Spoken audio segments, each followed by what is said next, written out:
Well, good evening, this is Hound Dog Steve coming to you on the 12th of February, which is a Monday evening. And this evening I'm going to do things a little differently. I'm going to do a little introduction, and then we're going to go to some news stories that I've taken from the computer itself. So firstly, I think it bears speaking about Bitcoin, because Bitcoin has taken an incredible drop. It has gone from $20,000 as a high, and it dropped down to about $7,500 at its lowest point, somewhere in and around those figures. It's now making a move upwards. It's about $8,900 as I last checked it. The first story that we're going to go with is about a state in America that is adopting Bitcoin to pay taxes. And I don't know if you remember, I told you that Toronto was also considering doing exactly the same thing. So when you have people as big as this looking long-term Bitcoin blockchain investment, these kind of things are really just a blip on the road to Bitcoin becoming the reserve currency of the world. And it looks very much to me like profit taking by some of the big boys, because this is what the banks do, this is what the big boys do. And you have to remember, this is not, as much as we like to think of it as a people's coin, JP Morgan, Goldman Sachs, these big banks, the Winklevoss brothers, they have Gemini.com, which is a cryptocurrency trading website, and they're doing something like $300,000 in trading per day right now. Well, Winklevoss brothers, I don't know if you remember, they were the brothers that tried to sue Mark Zuckerberg over Facebook when he was at Harvard. They claimed that it was their idea and not his. So you have these kind of people, incredibly rich banking family. Okay, so these people didn't just buy, ones and two Bitcoin like you and I maybe.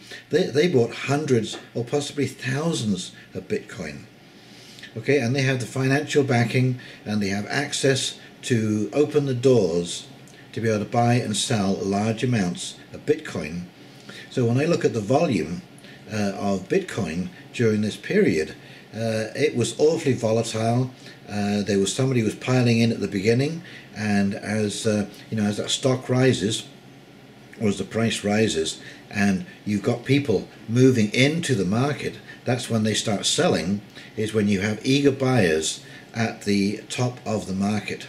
You'll of course recall that Clif did say that Bitcoin would take a big drop, and then there would be fewer spikes, but it would be a steady run for a while till the end of January, end of February, and then it would start to take off again. And we have been seeing some increases in Bitcoin in the last week or so. And of course we've got to bear in mind that the banks, they don't just want a good price, they want to crush the price before they get back in. So they're going to bring it right the way down as far as it can go. And so even with all this intervention, even with all of this selling off of Bitcoin by the big banks, now I'm just guessing that, I can't prove that because I have no way of researching those figures, but they couldn't get it down below $7,000. So this should give you some kind of idea, coupled with the article, of just how strong Bitcoin is. And as I look through the papers, no one has really covered this story of Bitcoin, which I find curious in its absence, as to why the mainstream media wouldn't really be covering this story, as they were all on board when it was going up, talking about Bitcoin, putting it in people's faces, and just generally putting it out there. Now that it's happened, the so-called initial bubble has burst, I don't hear a word. All I can hear is... Okay, so the next little story is about CO2 and the mockery of CO2.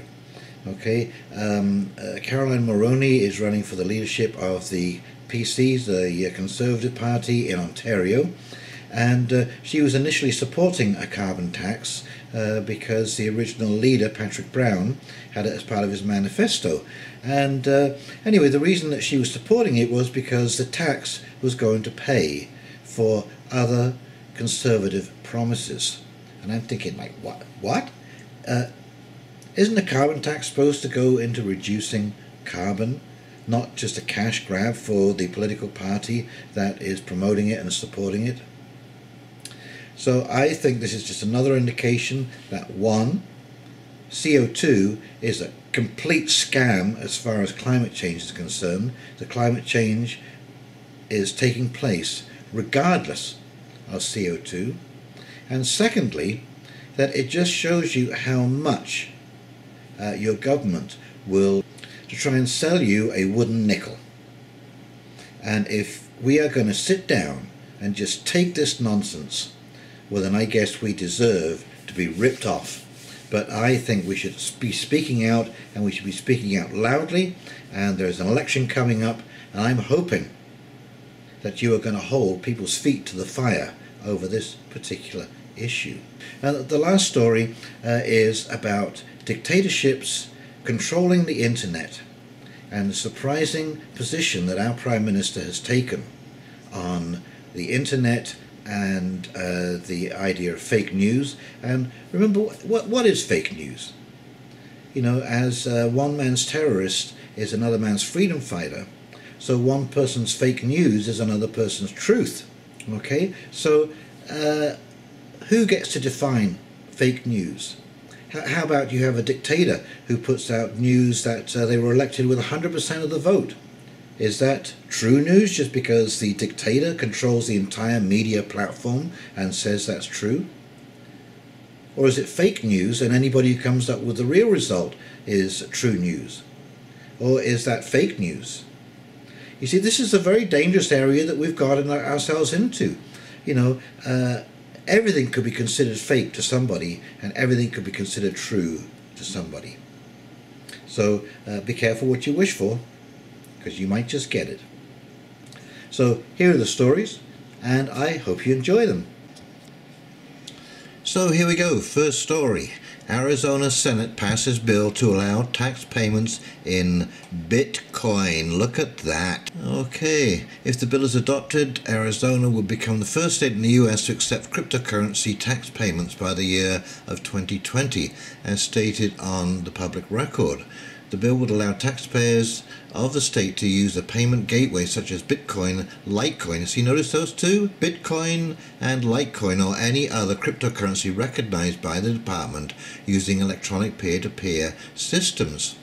According to the bill, the Arizona Department of Revenue, upon receiving payments in crypto for tax and any interest and penalties, would be obligated to convert cryptocurrency payments to US dollars within 24 hours. It's one of a litany of bills that we're running that is sending a signal to everyone in the United States and possibly throughout the world that Arizona is going to be the place to be for blockchain and digital currency technology in the future. So if you were worried about Bitcoin or Litecoin or blockchain, or that it is going to go anywhere soon, this is here. As long as we have the internet, this is here. Don't worry. Hang on to your coins. It's going to be fine, folks. Okay, next story. Ajax schools sorry after students' staff permitted to wear do-rags to promote Black History Month. There you go, celebrating Black History Month. This is actually so bizarre. A Durham Catholic high school has apologized after staff and students were encouraged to don do-rags as part of a dress-down day to promote Black History Month. You know, I cannot believe, and here we are in disbelief and shock. I asked her what she would like to do. She asked that we would allow her to handle it, the post reads. Okay, this is a young girl at the school, and she complained to the maths teacher, who was a white guy, who came in with a do-rag on his head. Now, I mean, I don't know anybody who doesn't associate do-rags with gangs. You know, biker gangs, Hollywood, all of the gangland or illegal activity, all those people have do-rags on their heads. So this is not a very good connotation.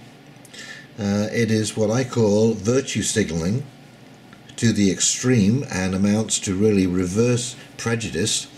And in an email, this is the principal, Dave Chambers. In an email response to the Globe and Mail on Thursday, Principal Dave Chambers said the idea had been suggested by the Students' Black History Committee as a way to promote Black History Month in combination with a dress-down day. This was a club-initiated activity for students and staff, not a board-wide initiative. But he goes on to say, Mr. Chambers and the Durham Catholic School Board did not respond to follow-up questions. It's unclear who these students were and whether they had guidance in their planning from teachers or administration. So I think that there was probably a teacher involved. I can't imagine why there wouldn't be in a situation like that. But what is also so bizarre is that this is the people who are going for inclusiveness training sessions with the LGBTTTIQQAAPP group, so that they would be sensitive to these different things.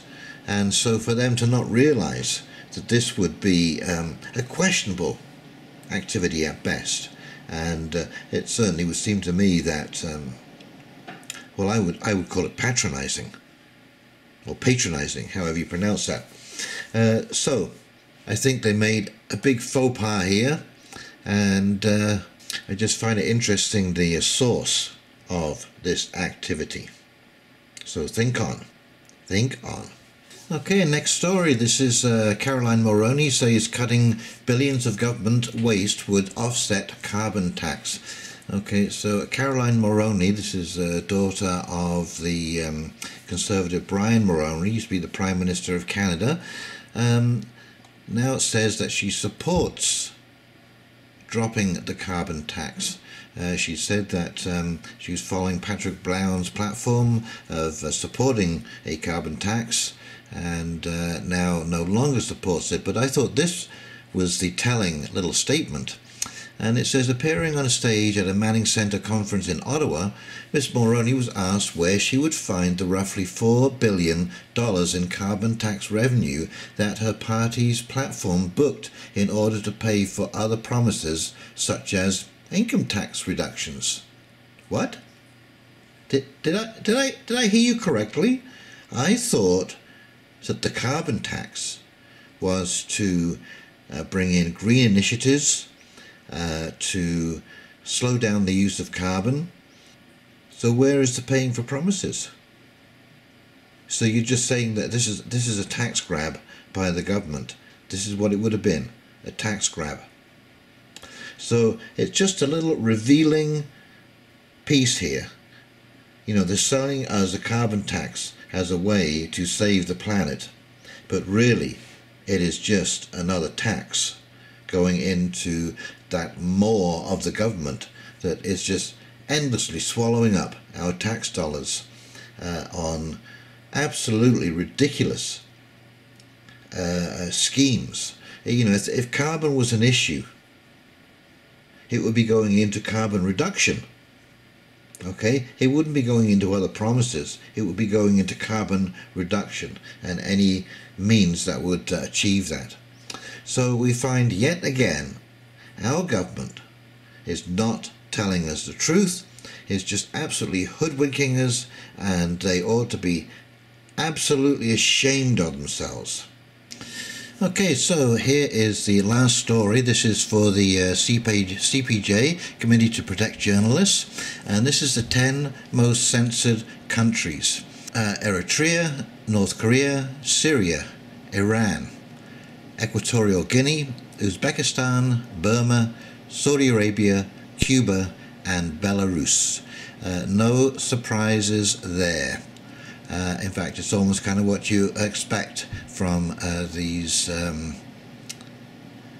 dictatorships, shall we say, and countries like this. However, the Independent, Theresa May to create new internet that would be controlled and regulated by the government. Theresa May is planning to introduce huge regulations on the way the internet works, allowing the government to decide what is said online. Particular focus has been drawn to the end of the manifesto, which makes clear that the Tories want to introduce huge changes to the way the internet works. Some people say that it is not for the government to regulate when it comes to technology and the internet estates. We disagree. Senior Tories confirmed to BuzzFeed News that the phrasing indicates that the government intends to introduce huge restrictions on what people can post, share and publish online. The plans will allow Britain to become the global leader in the regulation of the use of personal data and the internet, the manifesto claims. UN to seek control of the internet. Okay, so next week the United Nations International Telecommunications Union will meet in Dubai to figure out how to control the internet. Representatives from 193 nations will attend the nearly 2-week-long meeting, according to news reports. Having the internet rewired by bureaucrats would be like handing a Stradivarius to a gorilla. The internet is made up of 40,000 networks that interconnect among 425,000 global routes, cheaply and efficiently, delivering messages and other digital content among more than 2 billion people around the world, with some 500,000 new users a day. So it's creeping into the West. And now here we see Trudeau to Facebook. Fix your fake news problems or face stricter regulations. The Prime Minister warns that Ottawa would intervene with stricter federal regulations if the social media giant doesn't address integrity issues. Trudeau told Facebook's Chief Operating Officer Sheryl Sandberg in November he was concerned that the company wasn't doing enough to stop the spread of misleading information on their platform. A source with direct knowledge of the conversation told The Star. And of course they're concerned because as the Canadian political parties prepare for a 2019 federal election, the sources said Trudeau suggested Ottawa could intervene if Facebook doesn't adequately address the issues. So Mr. Justin Trudeau wants to control the internet. Another one. Oh my goodness. And this is also disturbing because I came across this little piece right here, and let's take a listen. Justin Trudeau's popularity in the polls is a problem for the Conservatives, and they'll take any chance they get to knock it down. But Trudeau has a way of giving them those chances. Trudeau's meeting last week with a group of Toronto women was an example. Even with Sun TV watching for any slip, he was asked which country he most admired and referred to China. There's a level of admiration I actually have for China because their basic dictatorship is allowing them to actually turn their economy around on a dime. A basic dictatorship? Are you kidding me? You are in favour of a dictatorship. I don't think too much of that idea. I don't know about you. Dictatorships just really don't turn me on, even if they do turn their economy around on a dime. And I suspect that that's actually incorrect, because when you have a dictatorship, you have a very small group of people making the decisions for everybody. And where have we seen that before? But I digress. This is when governments get into all kinds of trouble because they're losing the broader inputs that you get through freedom of expression, freedom of speech, and when you do that, you just don't get to see all of the potential answers there are to any number of questions. And of course, then you start getting revolts and rebellion because people can see that mistakes are being made and other issues are not being addressed. No, this is an absolutely crazy thing to say, and it's a bit of an insight into where Justin Trudeau is coming from.